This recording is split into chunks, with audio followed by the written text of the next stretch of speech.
Feel your best and amplify your everyday look with Thrive Causemetics. Go to thrivecosmetics.com/shine26 for an exclusive offer of 20% off your first order. That's Thrive Cosmetics, CAUSEMETICS.com/shine26.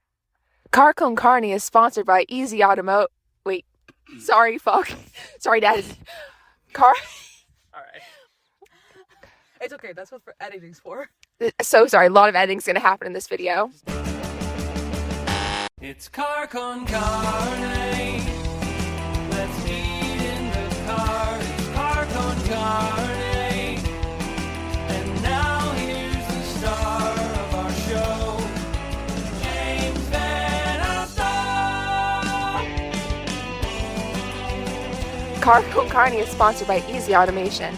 If you're looking to transform your home, office, or business into a smart, seamlessly connected space, Easy Automation delivers custom automation solutions that are tailored to your lifestyle. Easy Automation makes technology work for you, effortlessly, reliably, and always with your satisfaction guaranteed. Visit easyautomation.net or call Dan at 630-730-3728 and take control of your environment today. Car Con Carne is also sponsored by Exploding House Printing. Bands, brands, listeners who want to get the word out, Exploding House Printing can help with your screen printing, embroidery, and other merch needs. Exploding House delivers production efficiency and cost awareness to offer boutique print shop quality at much lower, larger print shop prices. Check out their work on Instagram at Exploding House, or go to their website, or just email info@explodinghouseprinting.com to get a quote. Welcome back to Car Con Carne episode, and then boom. Wait, I'm gonna start. Don't know which one it is. We don't know which, so this is gonna be. All right, give him a clap before we start. Oh, wait, are we starting over? No. That was good. My bad. Welcome back. Wait. Welcome back to Car Con Carne. I know what you're thinking. James, you're looking younger than ever. Guys, I recommend facials these days. Just kidding. Glowing skin. Radiant. I know you're thinking, you look like James, but you're not James. You're not the JVO we know and love. It's true. I am his daughter. I haven't been on the show in almost a decade now, since I was 8 years old.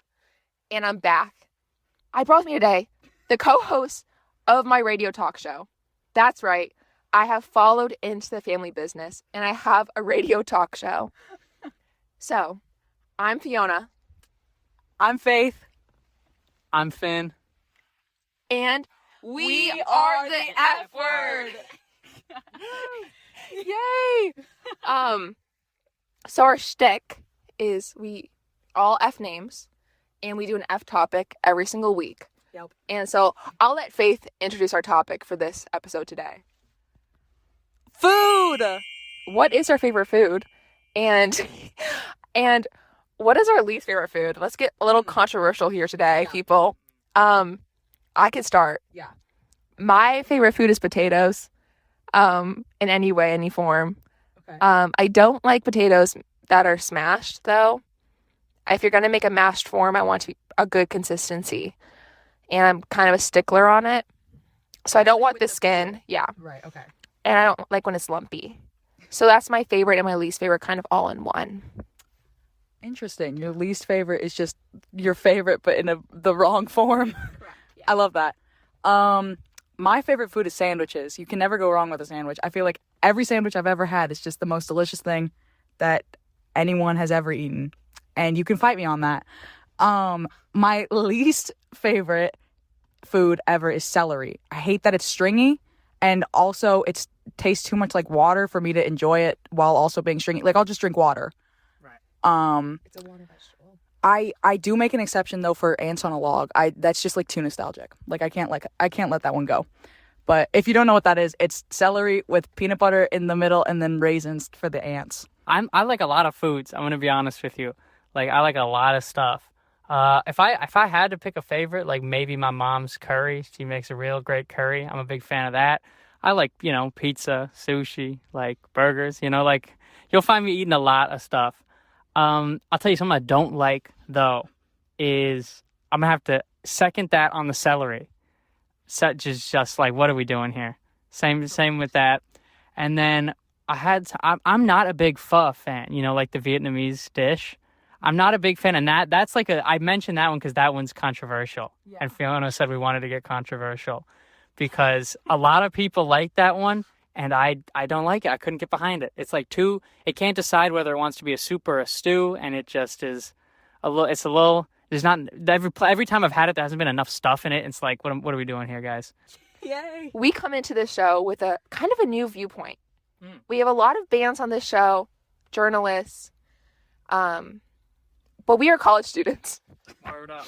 We are. Yep. So I know that James, as you guys know him, has had a few high schoolers on the show. I have a band tee from them. Okay. He's had a few college students, but they're all in bands. Okay. Right. We are not in a band, at least to my knowledge. All of us have at one point played saxophone. You played saxophone? I played saxophone in middle school, a little bit, or primarily in 5th grade, and then maybe a little bit in middle school. I took it out to play. I used to never wear my neck strap, and then it would break. Oh. And I wouldn't have to do that. I would just drop it.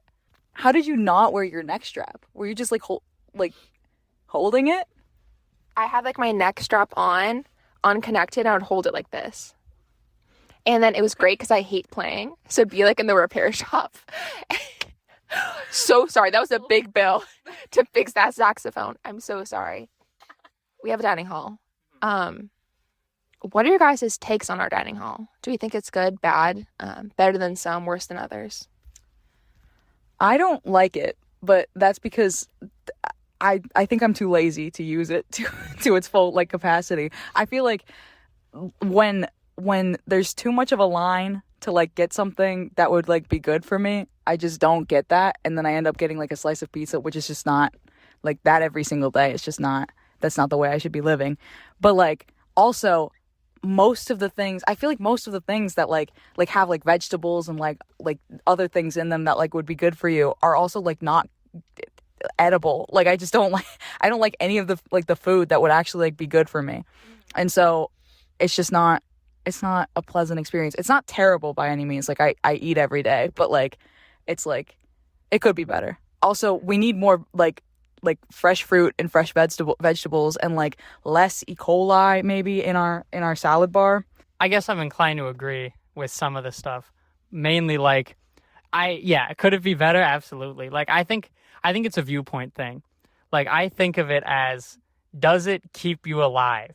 Yes. Therefore it's doing its job.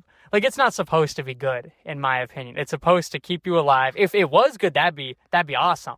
But I feel we can't expect it to be good. And maybe, call me small-minded, maybe it's me. But it's I think that's my thinking. And then every now and then you get something that is just kind of objectively good, and you're wow, that's real nice. This is really good. But most of the time it's, just kind of mad. But that's just kind of how institutional food is, I feel . But yeah. Is it the best? No. Is it the worst? No. Does it keep you alive? Yes. That means it's doing its job. But yeah, every now and then we get something good. And yeah, second on the, making sure everything is clean and stuff and having stuff be healthy. I think it's gotten worse the longer we've been here. Really? It has. Really? I've talked to 2 or 3 people that have actually gotten E. coli from the salad bar. And they aren't reporting it. That's why nothing's been done about it. It's not going back to the college. But technically it's an outbreak if they all go. And so if you're watching this, I don't know why they would, but tell the college because we can't be having this. They did give me raw chicken once. Oh yeah. They did do that. That was, that was pretty crazy. To be fair, that was pretty crazy. Yeah. I guess, it does make sense. At the scale they're doing things, you're going to mess up sometimes. It's too much of the time. Right. Well, maybe now it's too much of the time. But, it makes sense it's going to happen. But it's still crazy that there's, something has happened, one in 3 people is kind of crazy. And it's only been like a little over a year at this point. But yeah, I got a chicken like a bread. It was chicken parm. It was chicken parm night. Chicken parm night is extra heartbreaking because chicken parm night is usually one of the better meals too. And so, you know, I sit down. It was by myself too. It was a late dinner for me. And so I sit down and I'm ready to eat. And then I take a bite, raw chicken. And I'm like, oh, yep, that's how it's gonna be, huh? And then I have to grapple with that. And so I just kind of sit there in shock and for a little bit. And then I lost my appetite, so I left and I went to go get food from a fast food place nearby. Yep. But yeah, I did, however, I did report it. I told the guy that like the guy that like walks around all the time. I was like, my guy that gave me raw chicken. He was like, oh. Yeah, he took a picture of it and then said they'd deal with it. And apparently I heard from my roommate that he overheard one of the people at the pizza station saying, yeah, they moved me because I served raw chicken. Like it was like a timeout to a different station for a little bit. But yeah, I mean, it was egregious. Like, it was egregious. But yes, there was some kind of, he told me there was some kind of like, he overheard something related to that the next day. But yeah, that was raw. That's my like dining hall nightmare story. I think our school like does great with pasta. Like lasagna night, big CD night, like with the breadsticks. I think they like thrive. And I think it's actually delicious every single time. I remember I was vegetarian for like a month or 2 and it failed. But the lasagna, they only made it with meat. So I feel like lasagna is so easy to make like a vegetarian version of, like it's less work.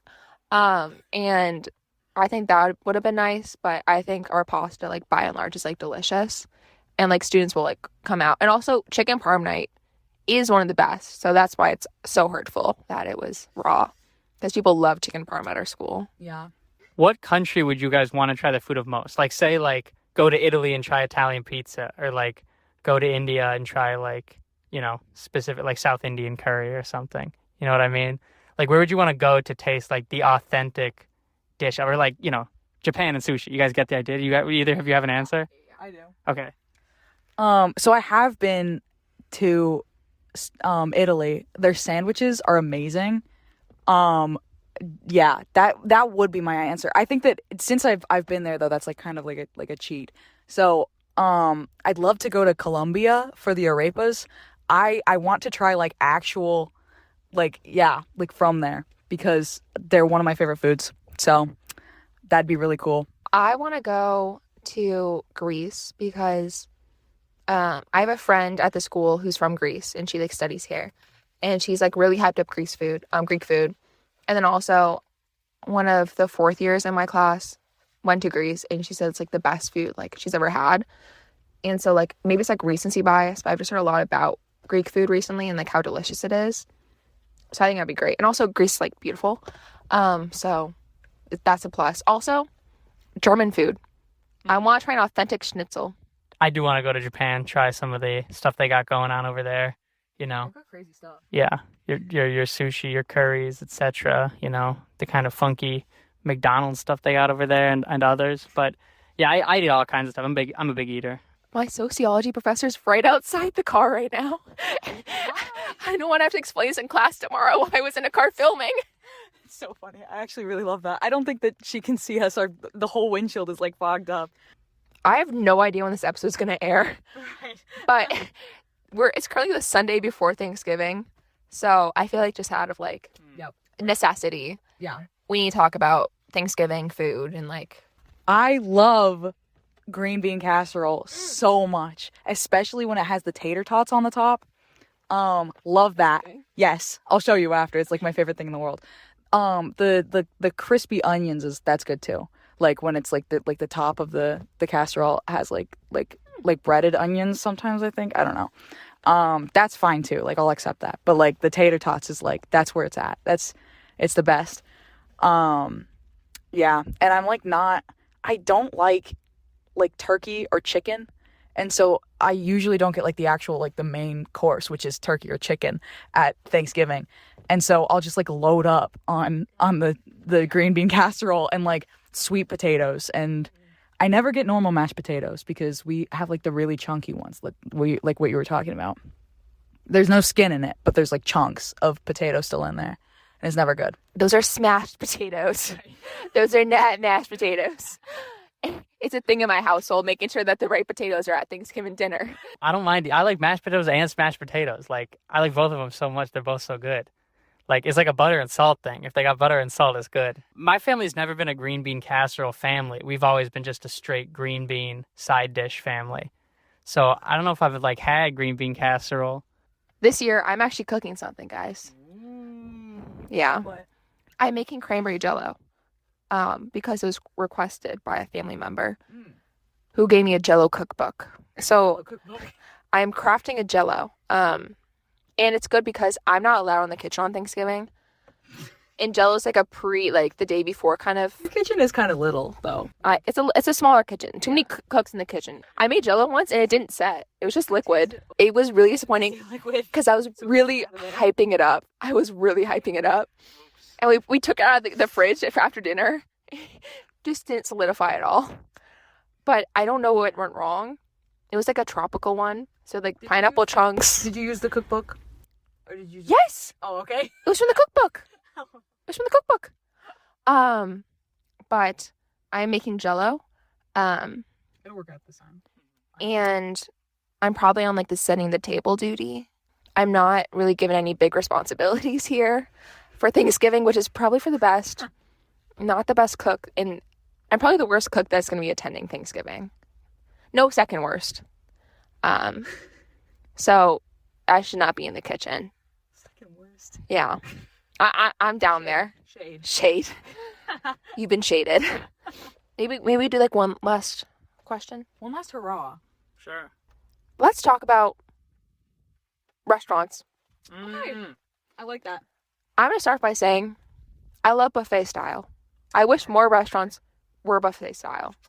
I see this one guy on the internet, and he goes to the most expensive buffets in the world. Like lobster tails or like steak, chocolate fountains. I want more buffets out there. I'm going to push back against that big time, I think, actually. I think we do not need more buffets. I think we have plenty of buffets. Go to Vegas if you want a buffet. Like, you don't have to be 21 to go to Vegas, believe it or not. You have to be 21 to gamble, maybe, but Right, you can go there. ID In Vegas. But yeah, we do not need more buffet styles. I feel like buffet styles are just kind of the food gets icky if it's not. You have to have a steady stream of people. If there's not, it gets icky because it's sitting out there, and it's got to be it's not fresh. It could just be sitting there all day. The buffets you're talking about, the really expensive ones, yeah, those ones are good because there's so much money. But you know what else is good? And also a lot of money, just a regular restaurant where you can get steak and a lobster tail. You know what I mean? Like those buffets sound good not because they're buffets, but just because they have good food and they're a lot of money. You know what I mean? Like that's my thinking with that. It's like, yeah, I feel like I would much rather go get those expensive food items you listed at a regular restaurant where it's fresh and cooked for me than at a buffet where they just kind of put it out there and say, yeah, it's, an expensive steak, but it was cooked 3 hours ago. You know what I mean? I'm really excited to hear what your favorite restaurant is. I'm a big fan of Chicago. They got a lot of great restaurants there, a lot of great burger spots. But yeah, I don't know. I don't really have a favorite. There's this great place in Pilsen that I like that I got Mexican food at once or twice actually. Anyway, yeah. Okay, my favorite restaurant is just any. Okay, this is going back to my favorite food, sandwich shops. Just any deli, like ever. It's just like the best thing in the whole world. I really don't feel like you can do anything wrong with the sandwich. I think it's such a simple concept. You can go like above and beyond with sandwiches. Like they can be like extraordinary.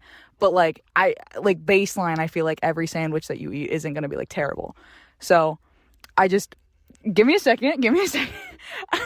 I like it more when the deli that you're going to is more local.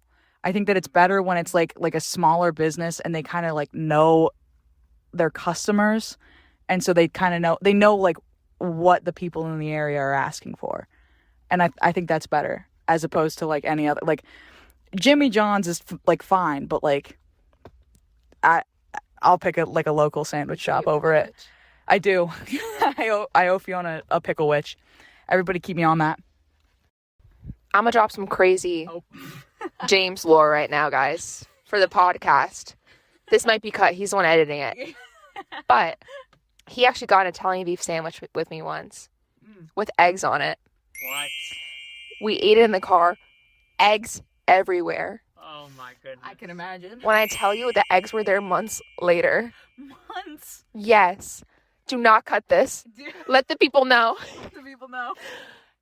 Eggs. And it was like a messy Italian beef sandwich. And it was like it wasn't like a sit down place. You took it to go. Interesting.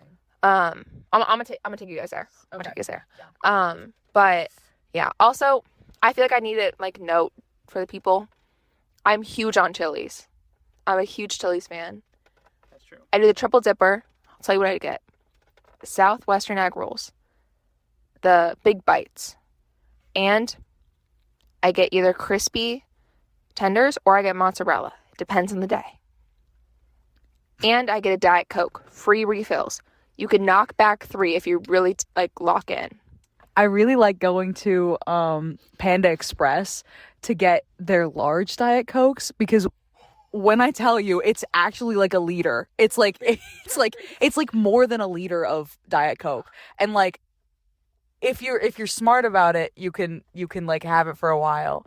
But it's just for years. Yeah. It's it's actually like the craziest like the craziest size size for a drink I've ever seen. Like I don't feel like anywhere else it'd be like an extra large drink would be that big. That's a double extra. It's nuts like how much drink they give you, but it's like $1.50 I think for like a large drink, which is great. It's amazing. I love Panda Express. Me 3. Look at that. Ending on something we can all agree on. That's so awesome. Right. Thank you guys so much for having F word on Car Con Carne. I hope you guys enjoyed. Well, This was really fun. if you want us back, let us know. We'll come back. We'll come back. I don't have anything going on.